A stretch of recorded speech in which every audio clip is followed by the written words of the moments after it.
जी हाँ बच्चों, आज के इस वीडियो में 8th ग्रेड अभ्यास पुस्तिका विज्ञान कक्षा 8 की जो आपकी पुस्तक है बच्चों, इसके पाठ 1 से लेकर के तो पाठ 8 तक सभी पाठों के उत्तर आपको इस एक ही वीडियो में बताए जाएंगे। बच्चों, ये आपकी न्यू बुक है 2024-25 के सेशन की, और इस वीडियो में हम आपका पाठ 1 जो आपका अध्याय 1 है इससे लेकर के तो बच्चों जो आपका अध्याय है अध्याय 8 वहाँ तक आपको सभी प्रश्न और सभी प्रश्नों के उत्तर बताएंगे। जैसे कि बच्चों आप यहाँ पर देख सकते हैं, ऊपर आपको प्रश्न लिखा हुआ मिलेगा और जस्ट नीचे हमने उस प्रश्न का उत्तर लिखा हुआ है। और बच्चों ऐसे ही करके जो आपका अध्याय 8 है बल तथा दाब, यहाँ तक हम आपको सभी प्रश्न और सभी प्रश्नों के उत्तर बताने वाले हैं। तो जो एक वीडियो में खेल खत्म। अध्याय 1 से लेकर 8 तक आपको कोई भी पार्ट सोल्व करना हो यहाँ से देख करके आप आसानी से कर पाओगे। सबसे पहले हम आपका अध्याय 1 सोल्व कर रहे हैं, इसके बाद में अध्याय 2, 3, 4, 5, 6, 7 और अध्याय 8 तक उत्तर बताएंगे। तो जो सभी प्रश्नों के छोटे छोटे सही उत्तर आपको इस वीडियो में बताए जा रहे हैं। अध्याय 1 से हम सॉल्व करना स्टार्ट कर रहे हैं। अध्याय 1 का नाम है फसल उत्पादन एवं प्रबंध। बच्चों जो आपकी बुक है, सबसे पहले आपको इस प्रकार का बॉक्स आपको दिया है अध्याय 1 में। तो इन बॉक्सेस में आप लिखोगे हल, ट्रैक्टर, कुदाली और सीड ड्रिल। इसके बाद में बच्चों जो नीचे वाले बॉक्सेस हैं इसमें आप लिखोगे हसिया, फावड़ा, कल्टीवेटर और हार्वेस्टर। फिर बच्चों इसमें हमें क्या करना है, देखिए इन्हें क्रम से हमें लिखना है। तो क्या करेंगे, सबसे पहले हम बुआई करते हैं, बुआई को सबसे पहले लिखेंगे, फिर खाद और उर्वरक डालते हैं तो ये लिखेंगे। खरपतवार से सुरक्षा, इसके बाद में कटाई होती है, फिर भंडारण होता है। तो ये हमने सही क्रम में जमा करके लिखा है। ये पहले बुआई आएगा, फिर खाद उर्वरक देना, और बच्चों इसके बाद में आपका सिंचाई, नेक्स्ट खरपतवार से सुरक्षा, फिर कटाई होती है और फिर भंडारण होता है। तो जैसे जैसे बॉक्सेस में मैंने लिखा है ठीक इसी प्रकार से आप भी लिखेंगे। बच्चों सही विकल्प के आगे सही का निशान लगाना है। पहले वाली क्वेश्चन में आपका आएगा अक्टूबर से मार्च तक। बच्चों जो आपका दूसरा प्रश्न है, दूसरे प्रश्न का सही उत्तर आपका सी वाला ऑप्शन ड्रिप तंत्र है। इसके बाद में बच्चों जो आपका प्रश्न है, प्रश्न क्रमांक 3, बूझो ने अपने खेत में लगातार उर्वरक का उपयोग किया। कुछ वर्षों पश्चात उसके खेत में फसल की पैदावार कम होने लगी। पहेली ने उसे अपने खेत में जैविक खाद का उपयोग करने की सलाह दी। जैविक खाद के बारे में सही कथन है। तो बच्चों सी ऑप्शन ए और बी कथन आपका सही उत्तर है। अब देखते हैं चौथा नंबर का प्रश्न, कृषि कार्य किस यंत्र द्वारा बुआई करने से समय तथा श्रम की बचत होती है। तो बच्चों इसमें डी ऑप्शन ड्रिल आपका आंसर है। बच्चों जो आपका 5वें नंबर का क्वेश्चन है, इसमें गमले ए में ए वाला ऑप्शन आपका सही उत्तर रहेगा।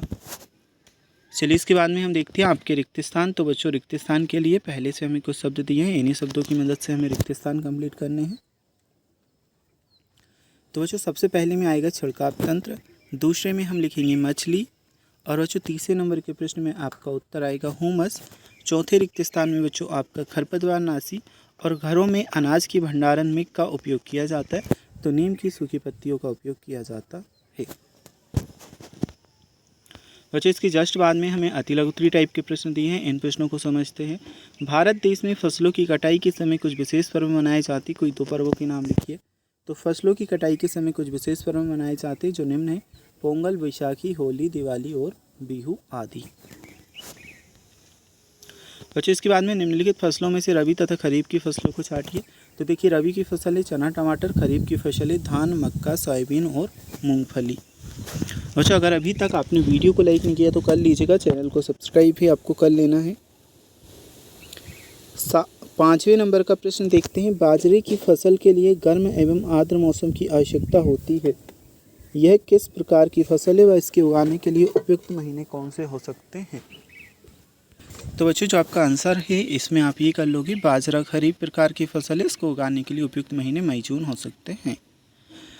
नेक्स्ट बच्चों इन्हें हमें सही क्रम में जमाना है। तो देखिए सबसे पहले हम क्या करते हैं बच्चों, मिट्टी तैयार करते हैं, फिर बुआई करते हैं, खाद उर्वरक दोनों देते हैं, सिंचाई करते हैं, खरपतवार से सुरक्षा करते हैं, कटाई करते हैं और भंडारण करते हैं। तो ये हमने सही जमा करके लिख रखा है, ऐसे ही आप करोगे। बच्चों 7वें नंबर के प्रश्न में पूछा है, एक किसान अपनी भरपूर व अच्छी फसल काटने के बाद उसे भंडारण से पूर्व सुखाना भूल गया, उसे किन समस्याओं का सामना करना पड़ सकता है। तो जो फसल है उसे सूक्ष्मजीव मतलब जो छोटे छोटे फसल में पीड़क वगैरह होते हैं उनका सामना करना पड़ सकता है। चलिए इसके बाद में हम देखते हैं बच्चों आपका 8वें नंबर का प्रश्न, बूझो अपने खेत में बुआई के लिए पारंपरिक तरीके के प्रयोग करता है और पहेली अपने खेत में बुआई के लिए ट्रैक्टर द्वारा संचालित स्ट्रिड्रिल का उपयोग करती है।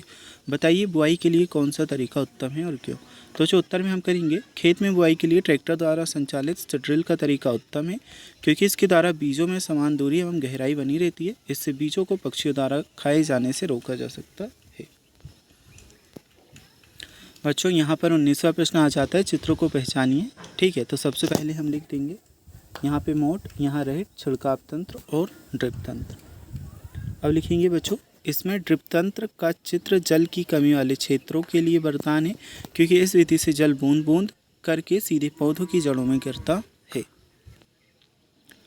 बच्चों इसके बाद में 10वां प्रश्न है, कभी खेत में फसल के साथ साथ कुछ अन्य अवांछित पौधे भी उगाते हैं, उन्हें हटाएंगे और क्यों हटाएंगे। तो ये 10वें नंबर के प्रश्न का बच्चों आपका उत्तर रहेगा। फिर बच्चों 11वें नंबर के प्रश्न के उत्तर में आपको ये कर लेना है।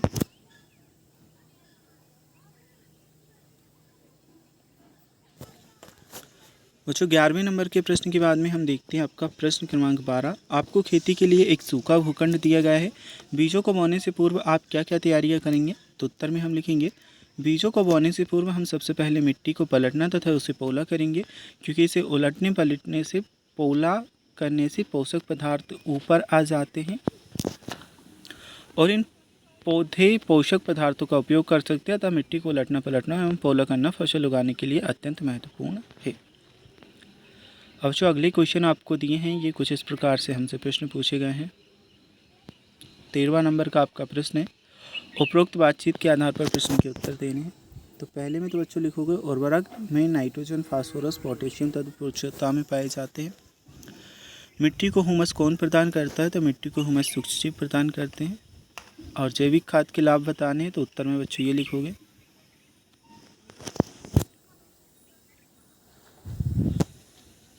इसके बाद में बच्चों खाद, उर्वरक तथा खाद में फसलों तथा मिट्टी के लिए क्या अच्छा है और क्यों। तो इसके उत्तर में हम करेंगे, उर्वरक तथा खाद में फसलों तथा मिट्टी के लिए खाद अच्छा है, क्योंकि इससे फसल अधिक गुणवत्ता वाली प्राप्त होती है। बच्चों उर्वरकों की कोई 2 उदाहरण बताना है, तो 2 उदाहरण होंगे यूरिया और पोटास। नेक्स्ट ये आपका 14वां प्रश्न। तो संभावित कारण हमने यहाँ पर दे रखे हैं, पहला, दूसरा, तीसरा, चौथा, चारों पॉइंट आप लिख लोगे।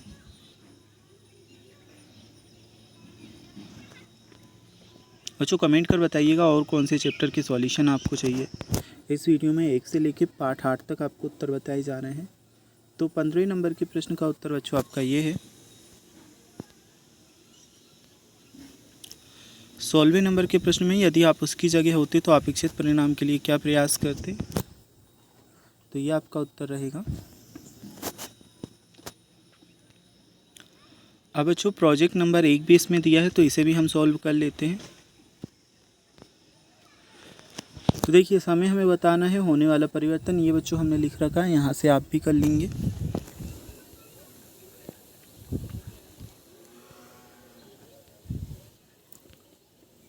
बच्चों बीजे के अंकुरण की विभिन्न स्थितियों का हमें अवलोकन कर चित्र बनाना है। तो ये चित्र देखिए यहाँ पर बना रखा है।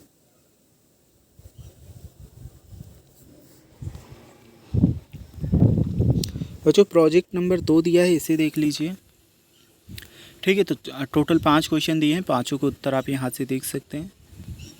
बीज चयन का महत्व अच्छी फसल के लिए होता है। सिंचाई की विधियाँ ड्रिप तंत्र, छिड़काव तंत्र, और ये तीसरा, चौथा और 5वें का उत्तर। इसके बाद में बच्चों इसी में आपको उत्तर लिखना। बा वाली का जो पहला क्वेश्चन है, इसमें कल्टीवेटर और सीडरिंग, और जो आपका दूसरा प्रश्न है इसका, इसमें ड्रिप तंत्र विधि और छिड़काव तंत्र, और जो बच्चों आपका तीसरा प्रश्न है, इसमें लिखोगे पौधों को खरपतवार से बचाने के लिए पौधशाला में उगाया जाता है। इसी के चौथे प्रश्न में लिखेंगे प्राकृतिक रूप से उग जाने वाले पौधे फसल की वृद्धि के लिए हानिकारक हैं, और फसलों के भंडारण की विधियाँ सुखाना और छानना हैं। बच्चों अध्याय 2 सूक्ष्मजीव मित्र एवं शत्रु आ जाता है। चलिए इसे हम सॉल्व करते हैं। तो सबसे पहले तो बच्चों ये इस प्रकार की जो तालिका दी है, इसे आप फिलअप कर लोगे। ठीक है, इसमें हाँ और नहीं हमें बताना है। तो बच्चों जैसे कि हमने लिख रखा है, इसी प्रकार से आप भी लिख लेंगे। यहाँ पर ये जो विचार हमने लिखे हैं, यह भी आप इस प्रकार से कर लोगे। और जो ये जो बॉक्स दिया है इनमें पहले वाले बॉक्स में जीवाणु, दूसरे में शैवाल, तीसरे में कपक, चौथे में प्रोटोजोआ। इसमें लिखोगे पैरामीशियम, यीस्ट, स्ट्रेप्टोमाइसिन और ये विषाणु वायरस हैं।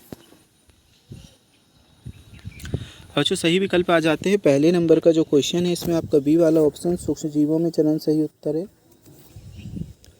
दूसरे नंबर के प्रश्न में बच्चों मादा एनाफिलीज, सी वाला ऑप्शन आपका सही उत्तर है। तीसरे नंबर के प्रश्न में बी ऑप्शन पौधों का सूखना आपका सही उत्तर है। चौथे नंबर के प्रश्न में बच्चों आपका सी ऑप्शन कवक सही उत्तर है। पांचवें नंबर के प्रश्न में स्थिर रहती है सही उत्तर है।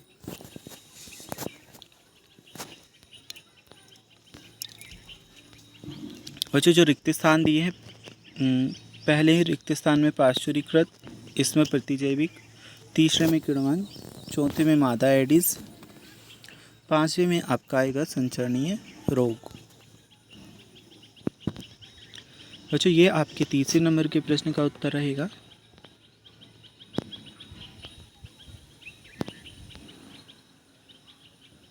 इसके बाद में बच्चों यह आपके चौथे नंबर के प्रश्न का उत्तर।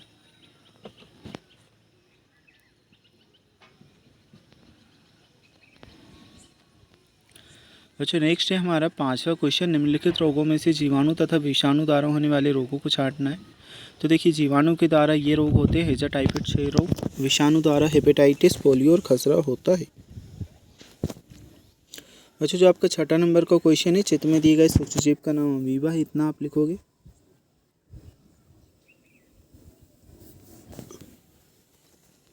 फिर ये दूसरे नंबर के प्रश्न का उत्तर में लिख लेंगे।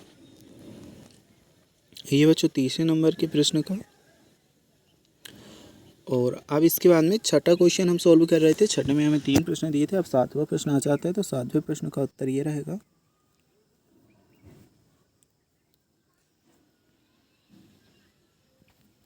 अच्छा जो आपका आठवें नंबर का प्रश्न है, बूझों का मिल मलेरिया अथवा डेंगू नामक बीमारी से ग्रसित हो सकता है, ये लिखेंगे।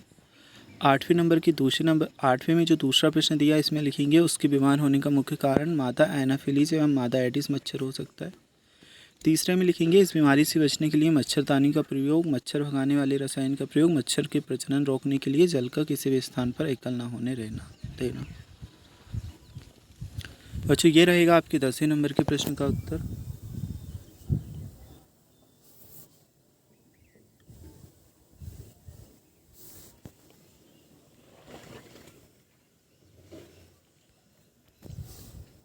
ये 11वें नंबर के पहले वाले नंबर के प्रश्न का उत्तर। अब बच्चों इसके बाद में हम देखते हैं आपका ये दूसरा नंबर का प्रश्न इसी का, ये तीसरे नंबर का, ये 12वें नंबर के प्रश्न का उत्तर। बच्चों दीर्घोत्तरीय प्रश्न है, नाइट्रोजन चक्र का आरेख द्वारा प्रदर्शित करना है, तो ये देखिए चित्र हमने यहाँ पर बना दिया है नाइट्रोजन चक्र का।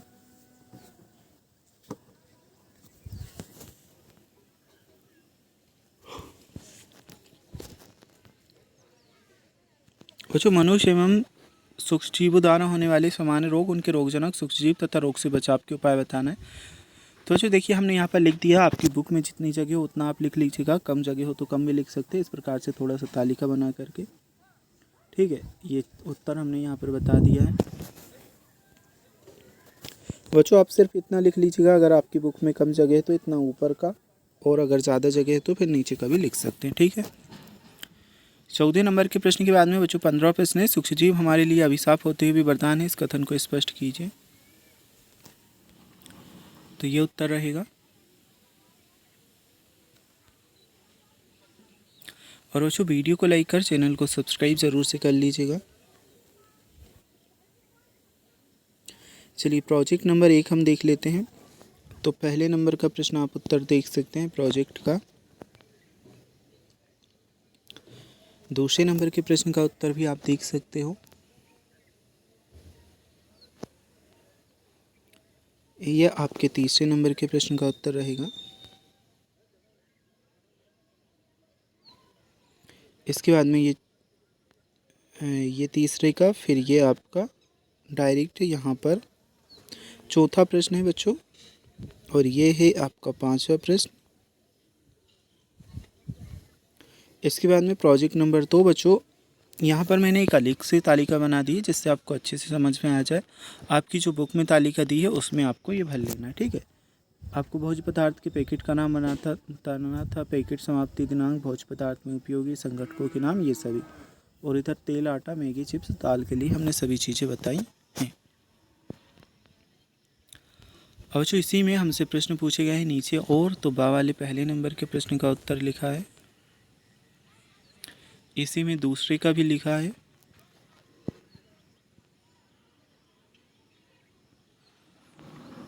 यहाँ पर तीसरे प्रश्न का भी लिखा है।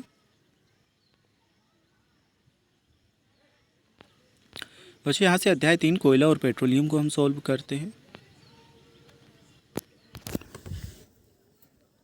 तो ये जो बॉक्सेस दिए हैं इनमें आप कुछ इस प्रकार से लिख लेंगे।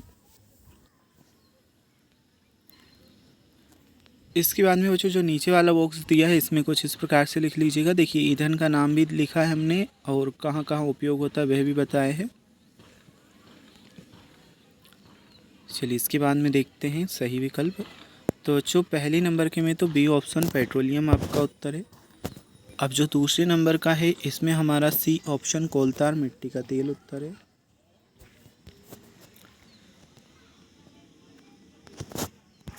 अब बच्चों इसमें तीसरे नंबर के में ए वाला ऑप्शन उत्तर रहेगा। चौथे नंबर के प्रश्न में आपका सी ऑप्शन गाड़ी समान और मध्यम गति से चलाएंगे। और ये तो पाँचवें नंबर के प्रश्न में सी ऑप्शन आपका, क्योंकि तेल और गैस जल से हल्के होते हैं, ये आपका उत्तर रहेगा सी वाला ऑप्शन। अब इनमें रिक्त स्थान हमें भरने हैं। पहले रिक्त स्थान में आप लिखोगे सीएनजी, दूसरे में आपका आएगा जीवाश्म, तीसरे में परिष्करण, चौथे में कोयला गैस, पांचवें में आएगा कार्बन डाइऑक्साइड। ये तीसरे नंबर के प्रश्न का उत्तर रहेगा।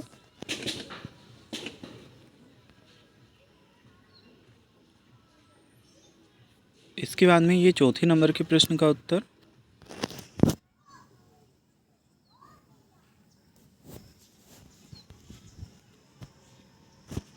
ये पांचवें नंबर के प्रश्न का उत्तर।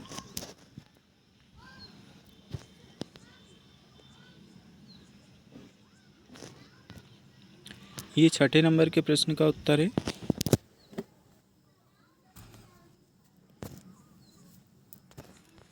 ये सातवें नंबर के प्रश्न का उत्तर है।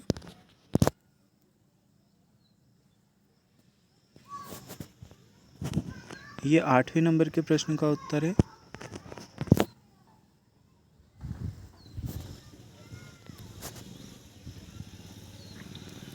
नेक्स्ट है आपका ये नौवें नंबर के प्रश्न का उत्तर।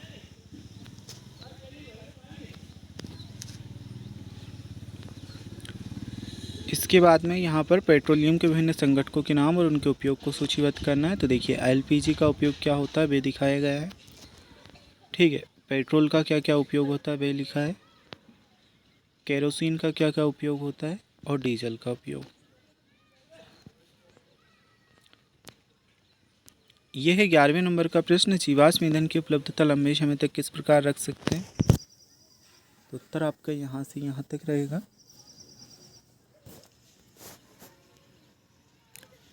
11वें नंबर के प्रश्न के बाद में 12वां प्रश्न है, पेट्रोल एक समाप्त होने वाला प्राकृतिक संसाधन है किंतु सूर्य का प्रकाश नहीं, समझाना है। तो ये आपका उत्तर। दीर्घोत्तरीय प्रश्न पूछा है, अपने दैनिक जीवन में कोयला पेट्रोलियम के उपयोग उनके स्थान पर कोई अन्य ऊर्जा स्रोत का उपयोग कर सकते हैं। तो ये 13वें नंबर के प्रश्न का उत्तर लिख रखा है।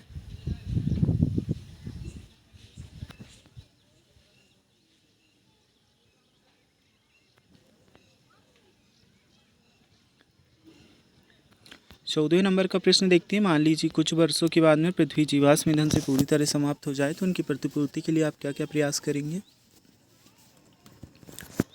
अब ये आपका उत्तर रहेगा 14वें नंबर के प्रश्न का।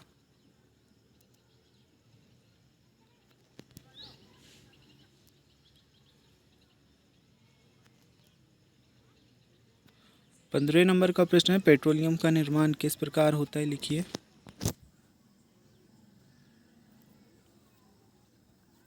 चलिए, जो 15वें नंबर के प्रश्न के बाद में प्रोजेक्ट नंबर 1 हम देख लेते हैं। तो ये बच्चों आपको तालिका बनानी है। यहाँ पर मैं तालिका आपको बता रहा हूँ, ठीक है। तालिका तो आपकी बनी बनाई है, बस आपको लिखना है तो कुछ इस प्रकार से लिख लेंगे। हमने क्रमांक, महीना, ऊर्जा खपत, यूनिट और कुल व्यय राशि सभी कुछ दी है। बच्चों यहाँ पर मैंने तालिका आपको अलग से बना करके बता रहा हूँ ताकि आपको सभी अक्षर अच्छे से दिख सके, ठीक है। आपको जो तालिका दी गई है उसी तालिका में आप ये जानकारी नोट करेंगे। तो जनवरी, फरवरी, मार्च, अप्रैल, मई, जून, जुलाई, अगस्त, सितंबर, अक्टूबर, नवंबर और दिसंबर सभी तक का यहाँ पर दिया है।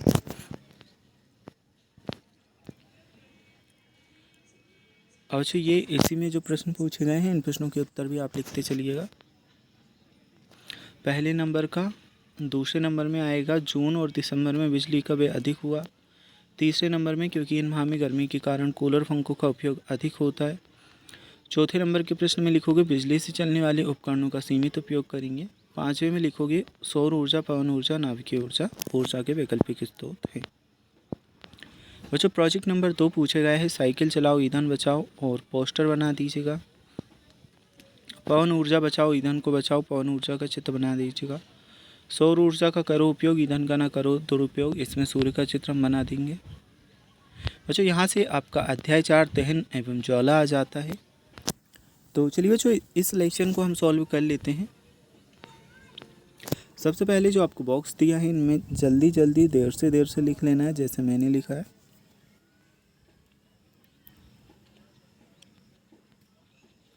फिर बच्चों, पहले वाले में लिखोगे बी ऑप्शन, इनका ज्वलन ताप उच्च होता है और आसानी से आग पकड़ लेते हैं। बी ऑप्शन सही उत्तर है।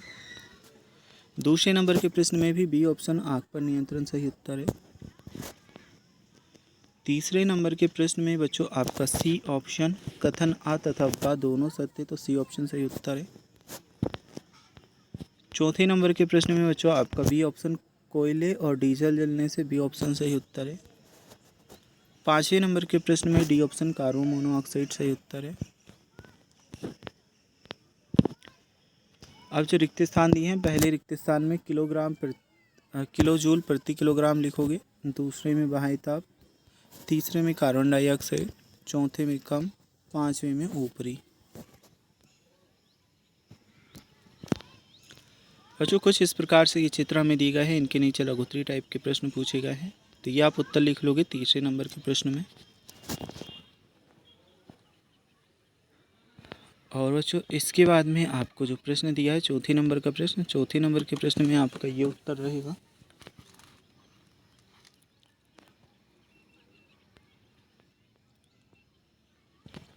फिर जो पाँचवें नंबर का प्रश्न है, उन परिस्थिति को लिखिए जिनके अंतर्गत दहन की क्रिया होती है।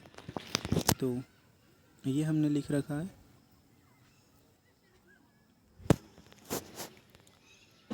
अब है आपका छठे नंबर का प्रश्न, हमारे वायुमंडल में ऑक्सीजन 21% है, कार्बन डाइऑक्साइड 0.03%। दोनों प्रतिशतों को आपस में बदल दिया जाए तो पर्यावरण पर क्या प्रभाव पड़ेगा, तो ये आप उत्तर लिख लोगे।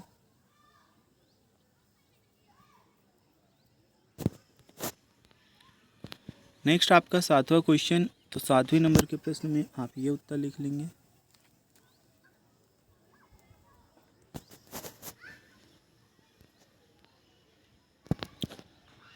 अभी ये है आपका आठवें नंबर का प्रश्न, लघुत्तरीय प्रश्न पूछा है, तो ये हम उत्तर लिख लेंगे।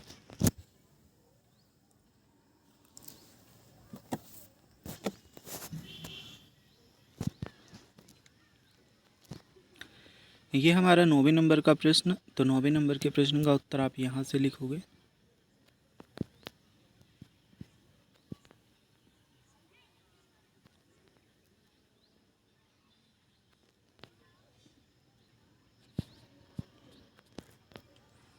इसके बाद में 10वें नंबर के प्रश्न का उत्तर आप ये कर लेंगे।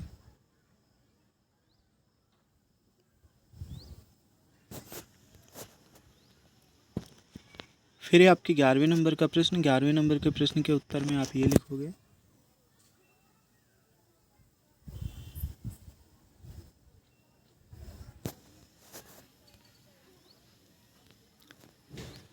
12वें नंबर के प्रश्न के उत्तर में आप ये लिखेंगे।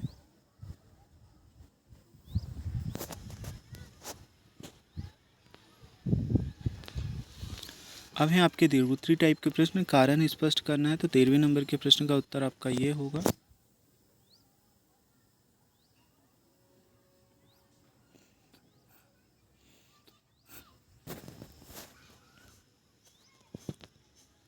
अब है आपका बा वाला प्रश्न, तो इस प्रश्न के उत्तर में आप ये लिखेंगे। ठीक है, प्रश्न आप ये यहाँ से देख लीजिए।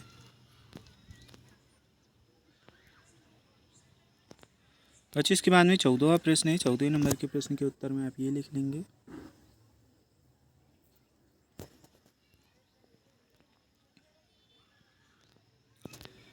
फिर इसी का बा वाला जो प्रश्न है, इसके उत्तर में आपका ये आएगा।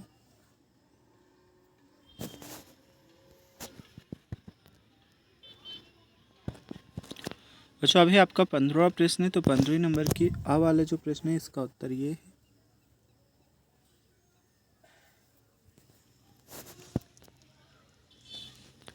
इसका जो बा वाला प्रश्न है, मोमबत्ती की ज्वाला के विभिन्न क्षेत्रों का नामांकित करते हुए चित्र द्वारा प्रदर्शित करना है। तो चलिए मैं इसका उत्तर आपको बताता हूँ। तो बच्चों ये चित्र आप देख सकते हैं, मोमबत्ती की ज्वाला के विभिन्न क्षेत्र, और इन्हें हमने नामांकित भी किया है, जैसे कि सबसे गर्म भाग, कम गर्म भाग, सबसे कम गर्म, मोमबत्ती, और ये। ठीक है, तो बच्चों यहाँ से आप कर लोगे। तो बच्चों ये है आपका प्रोजेक्ट नंबर 1। तो बच्चों ये है आपका प्रोजेक्ट नंबर 1। यहाँ से हम सोल्व करते हैं। तो देखिए कुछ इस प्रकार से तालिका दी है, इसमें 3 लीटर, 12 लीटर लिखोगे, 14.5 लीटर और 58 लीटर लिखना है। फिर यहाँ पर आपको दूसरे वाले में 109 रुपये हैं, तो बूझो द्वारा सप्ताह में कुल 381.5 रुपये। ठीक है, और यहाँ पे आप 90 रुपये लिखोगे और यहाँ पर 1305। फिर नीचे बच्चों जो आपका उत्तर आएगा ये। चलिए इसके बाद में देखते हैं प्रोजेक्ट नंबर हम 2, इसे सॉल्व करते हैं। तो ये है बच्चों प्रोजेक्ट नंबर 2 के लिए उत्तर। ठीक है, ये उत्तर आप लिख लीजिएगा। तो एलपीजी, लकड़ी, कोयला, बायोगैस, इलेक्ट्रिक स्टोव, इनमें से लकड़ी और कोयला प्रदूषण के लिए उत्तरदायी हैं, क्योंकि जलने से धुआं और हानिकारक गैसें निकलती हैं। बच्चे इसी में जो आपका बा क्वेश्चन है, हानिकारक ईंधन स्वास्थ्य एवं पर्यावरण पर क्या प्रभाव डालते हैं, अपने विचार लिखिए। तो उत्तर लिखेंगे ये।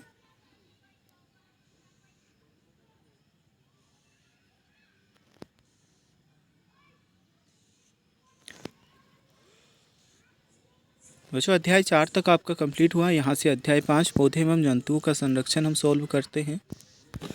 तो बच्चों अब हम आपका अध्याय 5 पौधे एवं जंतुओं का संरक्षण सॉल्व कर रहे हैं। कुछ इस प्रकार से आपको दिया है। ये जो बॉक्सेस बच्चों आपको दिए हैं, एक साइड लिखोगे जंतु, वृक्ष, झाड़ियाँ, सूक्ष्मजीव, ये सभी वन्य जंतु और पादप की श्रेणी में आते हैं। संकटापन्न जो है प्रवास, संकटापन्न जीव, अभ्यारण्य, राष्ट्रीय उद्यान और पुनः वन रोपण।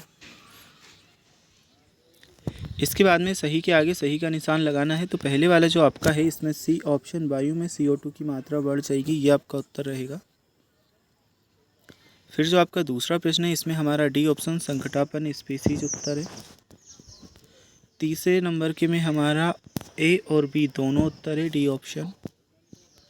नेक्स्ट जो आपका चौथा है, चौथे में हमारा ए वाला ऑप्शन सही उत्तर है।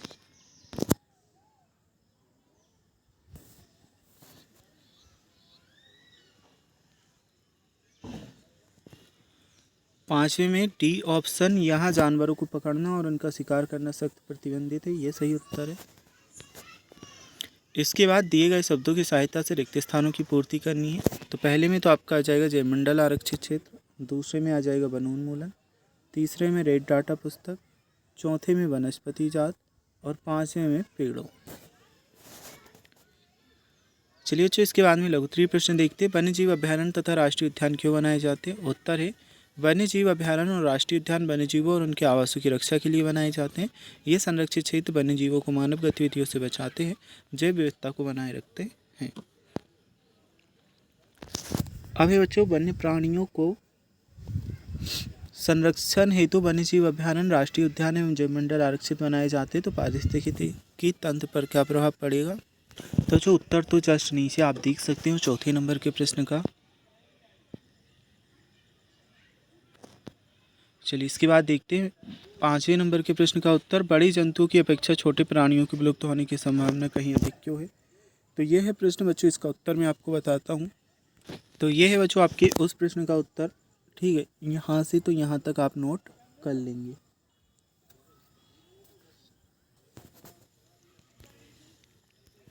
ठीक है, तो बच्चों 5वें नंबर के प्रश्न का उत्तर मैंने अभी आपको बताया। अब देखते हैं 6ठे नंबर के प्रश्न का उत्तर। चिड़ियाघर और वन्यजीव अभ्यारण्य में कोई दो अंतर लिखिए। तो दो अंतर आप यहाँ से देख करके नोट करोगे।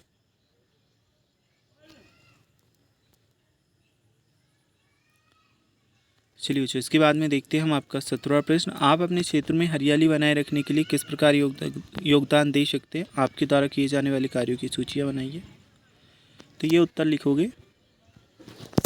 पौधे लगाकर, वृक्षारोपण अभियानों में भाग लेकर, प्लास्टिक का कम उपयोग करके, कचरे का सही निपटान करके मैं हरियाली बढ़ाने में मदद कर सकता हूँ। अभी बच्चों लघुत्तरीय प्रश्न। तो ये 8वें नंबर के प्रश्न का उत्तर आपका। इस प्रश्न के उत्तर को आप यहाँ से लिखोगे। 8वें नंबर की क्वेश्चन के बाद में 9वां प्रश्न है। कल्पना कीजिए कि अगर पृथ्वी से वन समाप्त हो जाए तो निम्न पर क्या प्रभाव पड़ेगा। मनुष्य पर। ये उत्तर लिखोगे।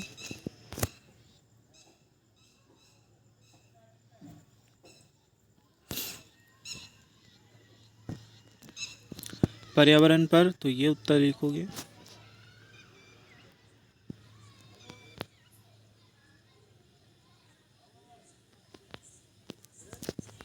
फिर बच्चों 10वें नंबर के प्रश्न का उत्तर आपका ये आ जाएगा।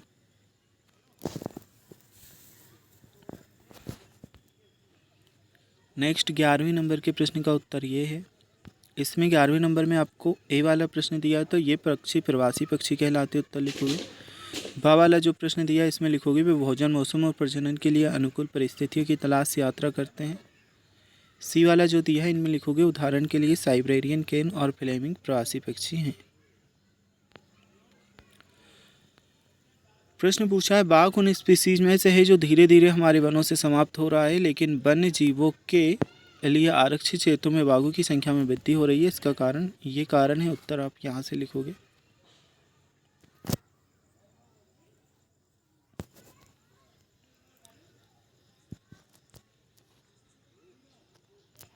अच्छा इसके बाद में है दीर्घोत्तरीय प्रश्न। किसी परितंत्र में हरे पेड़ पौधे, शाकाहारी मांसाहारी जीव जंतु एवं सूक्ष्मजीव पाए जाते, यदि इस परितंत्र में कुछ प्रतिकूल परिस्थितियाँ उत्पन्न हो जाए तो क्या होगा। तो पहले नंबर के प्रश्न में तो ये उत्तर लिख लेंगे।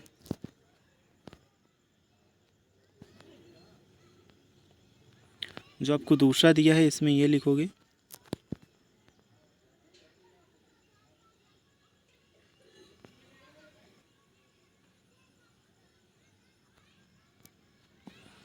इसी का जो तीसरा दिया है इसका उत्तर आप ये लिखेंगे।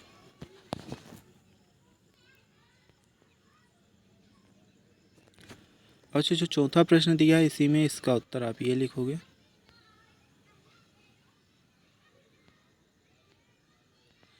इसके बाद में 14वां क्वेश्चन देखते हैं। तो ये 14वें नंबर के पहले वाला जो क्वेश्चन है इसका उत्तर। फिर बच्चों जो आपका दूसरा प्रश्न है 14वें नंबर का, इसका ये आपका उत्तर। ठीक है, ठीक से देख करके यहाँ से आपको लिख लेना है। फिर बच्चों जो आपका 15वां प्रश्न है। एक विद्यालय में प्रतिवर्ष 4 टन कागज़ की खपत होती है। तो 15वें नंबर के प्रश्न का उत्तर हम ये लिखेंगे।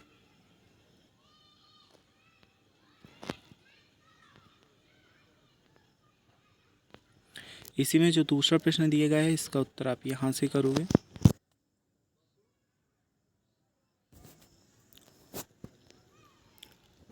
अब जो हमें तीसरा प्रश्न दिया है इसका उत्तर हम ये लिखेंगे।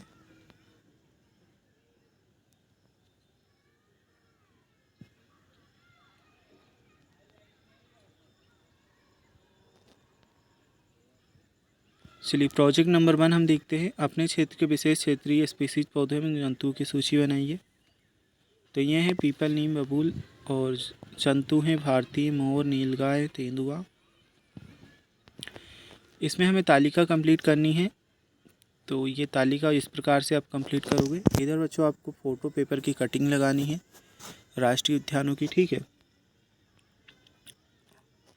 और वहाँ की ये चीज़ आप लिख लीजिएगा।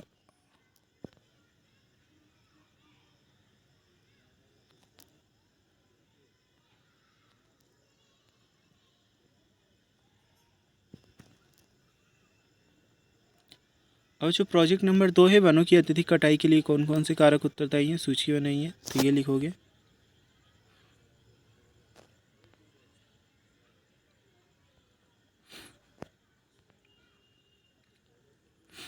इसी में जो बा वाला प्रश्न पूछा है इसका उत्तर आप ये लिखेंगे।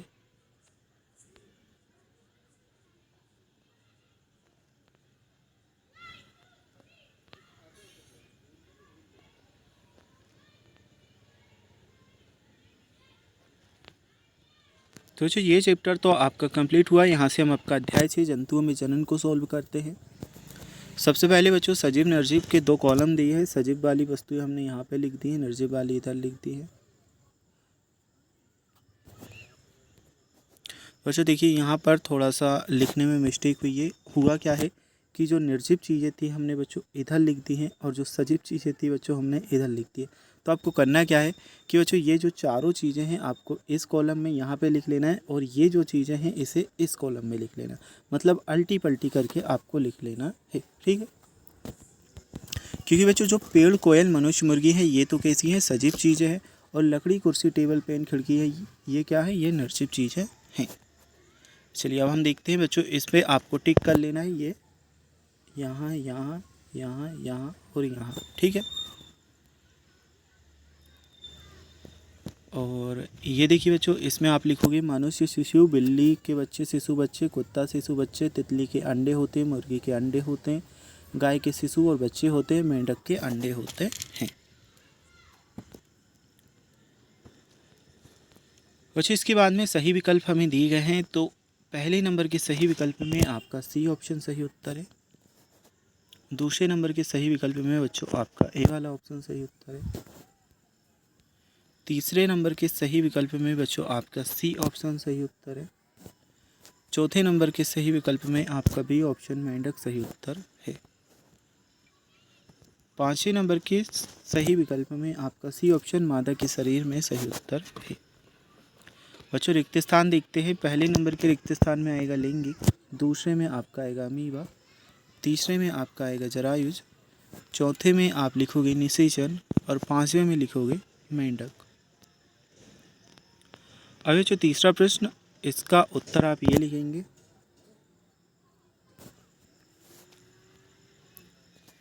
तीसरे नंबर के प्रश्न के बाद में बच्चों चौथा प्रश्न है। चौथे नंबर के प्रश्न का उत्तर आप ये लिखोगे।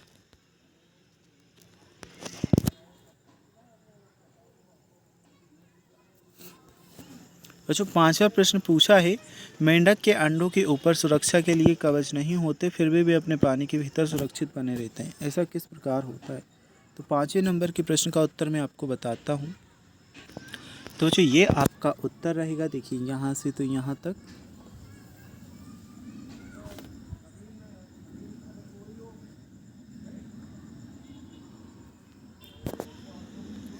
चलिए अब देखते हैं नेक्स्ट आपके क्वेश्चन। अब जो छठा प्रश्न है, जनन क्या होता है, जंतुओं में जनन की विधियाँ कौन कौन सी है।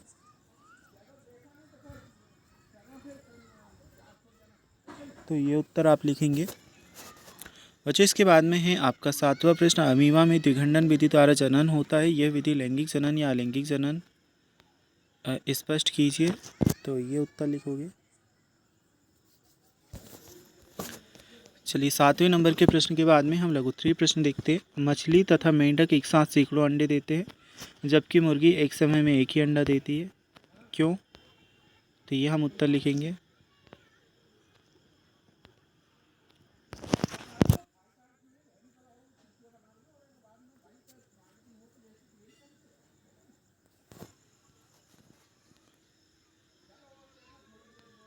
यदि पृथ्वी पर रहने वाले सभी सजीवों के जनन क्रिया समाप्त हो जाए तो पर्यावरण पर क्या प्रभाव पड़ेगा, लिखिए। तो नौवें नंबर के प्रश्न के उत्तर में यह लिखोगे।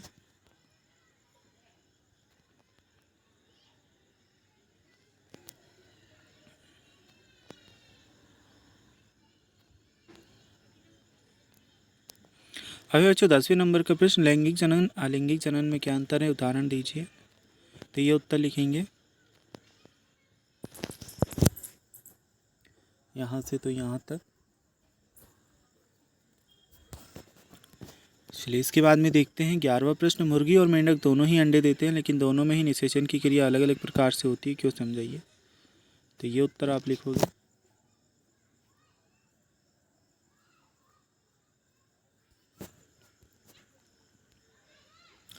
अभी बच्चों आपका 12वें नंबर का प्रश्न, कायांतरण किसे कहते हैं, ये वाला। इस प्रश्न के उत्तर में आपको ये लिख लेना है।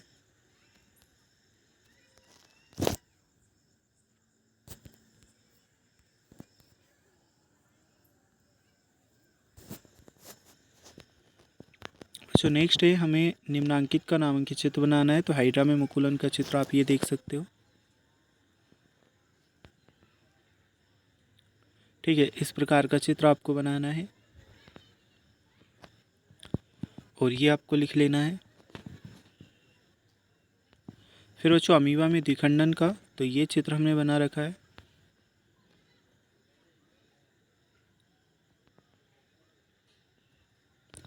नेक्स्ट है बच्चों आपको इसी के ये जो चित्र है इसके जस्ट नीचे आपको ये लिख लेना है। अभी बच्चों 14वें नंबर का प्रश्न, शुक्राणु एवं अंडाणु के संलयन से प्रक्रिया को क्या कहते हैं, इस प्रक्रिया का नाम और वर्णन कीजिए। तो इसका उत्तर हम ये लिखेंगे, शुक्राणु और अंडाणु के संलयन की प्रक्रिया को निषेचन कहते हैं। इसमें नर का शुक्राणु और मादा का अंडाणु मिलकर युग्मनज बनाते हैं, जिससे दोनों को आनुवांशिक सामग्री शामिल होती है। युग्मनज आगे विभाजित होकर भ्रूण का निर्माण करते हैं, जो एक नए जीव के रूप में विकसित होता है। बच्चों अंतर लिखना है युग्मनज और गर्भ में। तो 15वें नंबर के प्रश्न का आपका ये उत्तर रहेगा।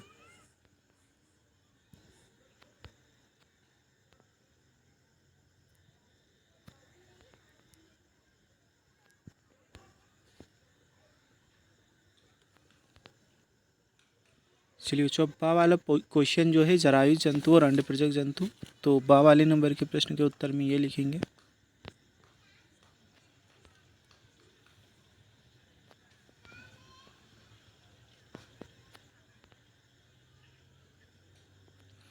और जो प्रोजेक्ट नंबर 1 आ जाता है, आप अपने आसपास के 10 जंतु का अवलोकन करिए, उनको जरायुज अंडपरीक्षक जंतुओं में वर्गीकृत कीजिए।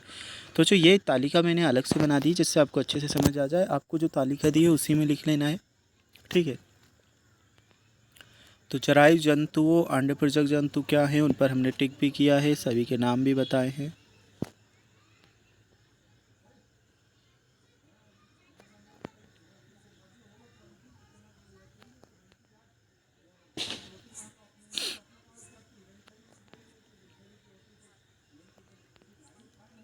और जो बा वाले प्रश्न का उत्तर में आपका ये चित्र आ जाएगा। ठीक है, हाइड्रा में मुकुलन का ही चित्र आपको बनाना है और इसमें भी बच्चों आपको अमीबा में द्विखंडन का चित्र ही बनाना है। चलिए प्रोजेक्ट नंबर 2 हम देख लेते हैं, दिवसों की संख्या और लगाई गई कलम आए परिवर्तन।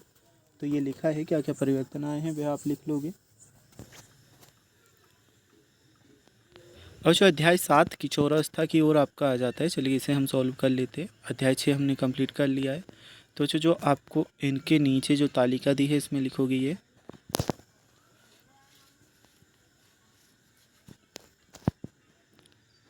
इसके बाद में दूसरे में ये शिशु अवस्था का भी लिख लेंगे, बाल्यावस्था और युवावस्था का भी आप लिख लेंगे।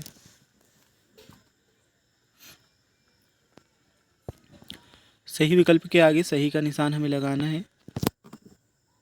तो जीवन का ऐसा काल जिसमें आप ना तो बच्चे रहते ना ही बड़े होते, इस अवधि को कहा जाता है। तो बच्चों इसे तो हम युवा अवस्था कहते हैं। बी वाला ऑप्शन आपका सही उत्तर है। नेक्स्ट है, आपकी कक्षा में कोई मित्र शारीरिक रूप से दुर्बल है तो आप उसे आहार में क्या खाने की सलाह देंगे। तो ऑप्शन दिए बच्चों, चिप्स, नूडल, बर्गर, डिब्बाबंद खाद्य पदार्थ, रोटी, दाल, हरी सब्जियाँ, कुरकुरे, पिज्जा। तो सी ऑप्शन रोटी, दाल, हरी सब्जियाँ सही उत्तर रहेगा। इसके बाद है, पहेली के दादाजी मधुमेह रोग से पीड़ित है तो डॉक्टर द्वारा इंसुलिन हार्मोन की कमी बताई गई। इंसुलिन का उत्पादन निम्न में से किस ग्रंथि द्वारा होता है। तो बच्चों इस वाले प्रश्न में आपका अग्नाशी सी ऑप्शन आपको बच्चों सही आंसर है। नेक्स्ट है बच्चों आपका चौथे नंबर का प्रश्न। इसमें आपका उपरोक्त सभी डी ऑप्शन उत्तर आएगा। किशोरावस्था का लक्षण नहीं है तो संवेदनात्मक अपरिपक्वता आपका उत्तर है। इसके बाद में बच्चों जो रिक्त स्थान दी हैं, पहले वाले रिक्त स्थान में मधुमेह उत्तर रहेगा, दूसरे नंबर के रिक्त स्थान में हार्मोन, तीसरे नंबर के में किशोरावस्था, चौथे नंबर का जो रिक्त स्थान है बच्चों इसमें लौह प्रचुर आपका उत्तर है, और पाँचवें नंबर के में लैंगिक हार्मोन। बच्चों लघुत्तरीय प्रश्न है तो ये तीसरे नंबर के प्रश्न का आपका उत्तर रहेगा।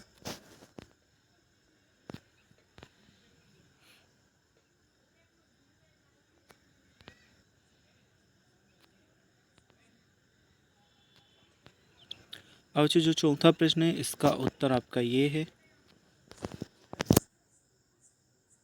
यहाँ से तो यहाँ तक। चौथे नंबर के प्रश्न के बाद में बच्चों पाँचवें नंबर के प्रश्न का उत्तर आप ये लिखोगे।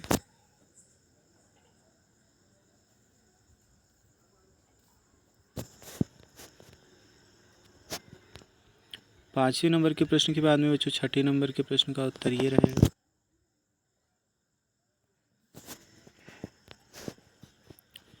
छठे नंबर के प्रश्न के बाद में बच्चों सातवां प्रश्न है, नीचे दिए गए क्षेत्र में वृत्तों को भरिए ए तथा बी नर अथवा मादा लिखिए।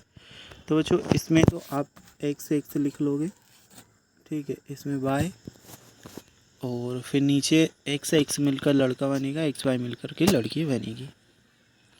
दीर्घोत्तरीय प्रश्न हमें दिया गया है। तो ये पहला प्रश्न, इसका उत्तर, दूसरे प्रश्न का उत्तर भी दिया है, तीसरे प्रश्न का उत्तर भी। इसके बाद में जो आपका नौवां प्रश्न है इसका उत्तर आप देख लीजिए।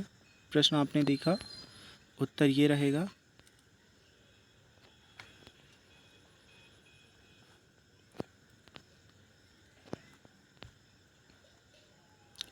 और जो तालिका को पूर्ण हमें करना है तो ये तालिका पूर्ण इस प्रकार से देख करके कर लोगे।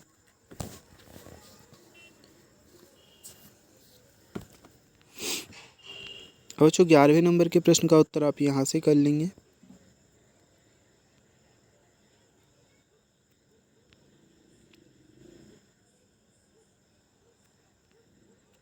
12वां प्रश्न पूछा है, किशोरावस्था में व्यक्तिगत सफाई पर अत्यधिक ध्यान देना चाहिए, स्पष्ट कीजिए। तो उत्तर में बच्चों ये आ जाएगा।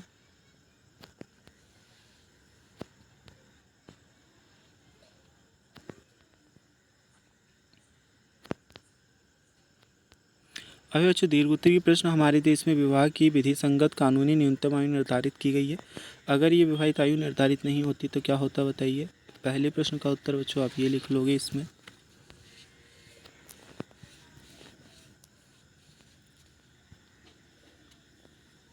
इसी में दूसरा प्रश्न पूछा है कि किशोरों के विकास के अवसर पर क्या प्रभाव पड़ेगा। तो बच्चों इस प्रश्न का उत्तर मैं आपको बताता हूँ।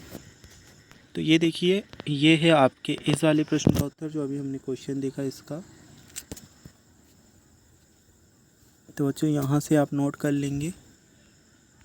ओके, तो इस प्रश्न का उत्तर हमने देख लिया। बच्चों टिप्पणी कीजिए, किशोरावस्था में शारीरिक व्यायाम का महत्व हमें बताना है। तो देखिए ये उत्तर लिख लेंगे।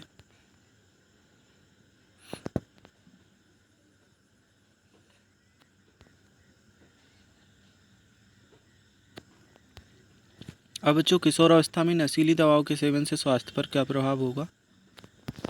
तो उत्तर तो बच्चों आप यहाँ से यहाँ तक करेंगे।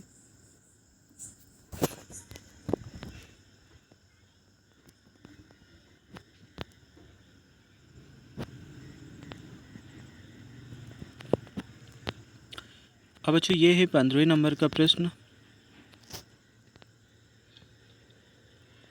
तो ये तालिका आपको दी गई है,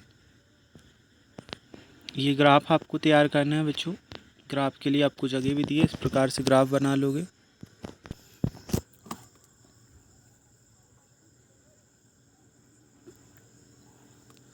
तो ये ग्राफ आप यहाँ से देख करके बच्चों बना लेंगे।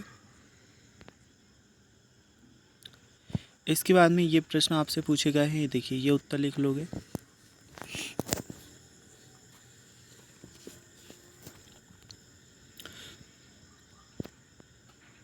चलिए इसके बाद में हम देखते हैं आपका प्रोजेक्ट नंबर 1। तो बच्चों प्रोजेक्ट नंबर 1 में मित्र का नाम, नाश्ते के लिए खाद्य पदार्थ, दोपहर के भोजन में लिए गए खाद्य पदार्थ, रात्रि काल में लिए गए भोजन पदार्थ, सभी की डिटेल देनी है। तो ये हमने डिटेल लिख दी है।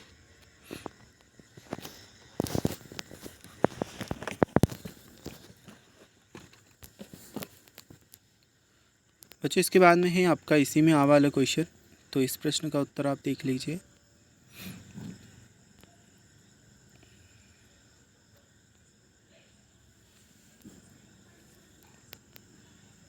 बच्चों वाला प्रश्न है, उपरोक्त सारणी में कौन कौन से जंक फूड हैं जिनका आपके द्वारा, आपके मित्रों द्वारा सेवन किया गया है। तो ये बच्चों आपका उत्तर है। चलिए प्रोजेक्ट नंबर 2 हम देख लेते हैं। तो ये बच्चों आप उत्तर लिखोगे।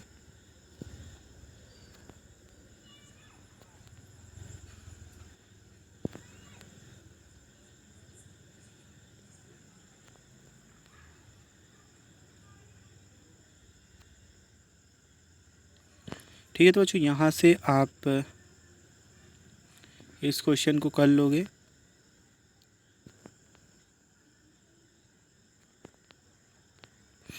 अब है बच्चों बा वाला क्वेश्चन।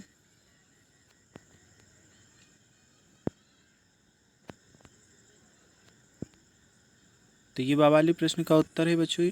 ठीक है, यहाँ से आप लिखोगे संक्रामक रोगों की सूची हमने बनाई। तो ये मलेरिया, डेंगू, चिकुनगुनिया, खसरा, टाइफाइड, चेचक, कोरोना वायरस। ठीक है, फैलने के माध्यम भी यहाँ पर लिखे हैं और रोकथाम के उपाय भी बताए हैं। बच्चों अध्याय 8 बल तथा दाब आ जाता है। चलिए इसे हम सॉल्व कर लेते हैं। तो सबसे पहले जो सही विकल्प दिया है इसमें सी वाला ऑप्शन वायुमंडलीय दाब के कारण उत्तर है। दूसरे नंबर के सही विकल्प में आपका बच्चों सी ऑप्शन श तथा दा, ये वाला सी ऑप्शन सही उत्तर है। तीसरे नंबर के प्रश्न में बच्चों आपका ए ऑप्शन पेशीय बल सही उत्तर है।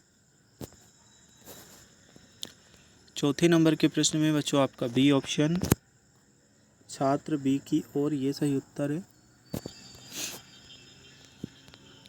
पांचवें नंबर के प्रश्न में गुरुत्वाकर्षण बल आपका उत्तर आएगा।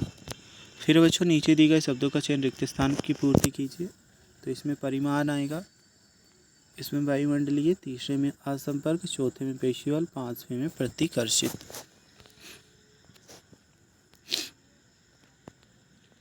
बच्चों अब अति लघुत्तरीय प्रश्न है तो तीसरे नंबर के प्रश्न का उत्तर ही आ जाएगा।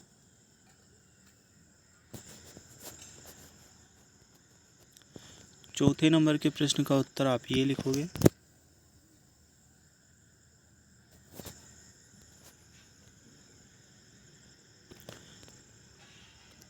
पांचवें नंबर के प्रश्न के उत्तर में ये आएगा।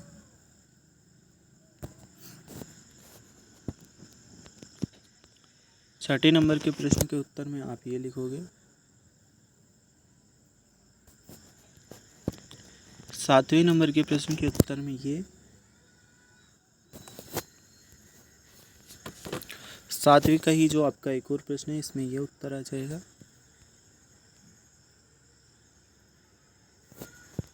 अब जो लघुत्तरीय प्रश्न है आठवें नंबर के प्रश्न का उत्तर आप यहाँ से देख सकते हैं।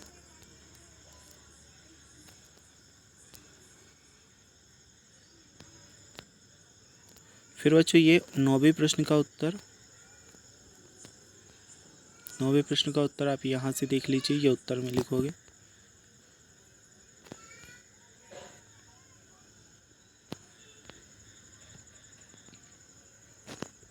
नेक्स्ट हम देख लेते हैं ये 10वें नंबर के प्रश्न का उत्तर।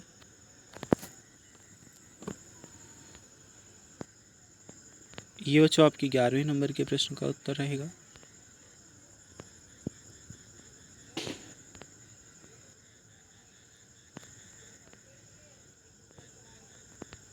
इसके बाद में बच्चों 12वें नंबर के प्रश्न में ये तालिका कंप्लीट करनी है, तो ये आपका उत्तर आएगा।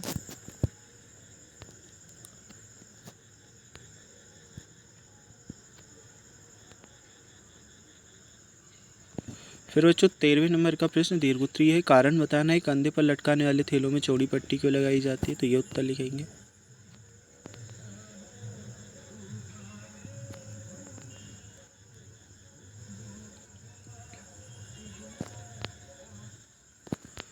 इसके बाद में बच्चों तीसरे जो दूसरा नंबर का इसी का प्रश्न है, इसका उत्तर ये आएगा। अब बच्चों जो 14वां प्रश्न है उसका उत्तर हम आपको बता देंगे। 15वें प्रश्न का उत्तर देखिए, ये 15वें नंबर के प्रश्न का उत्तर है।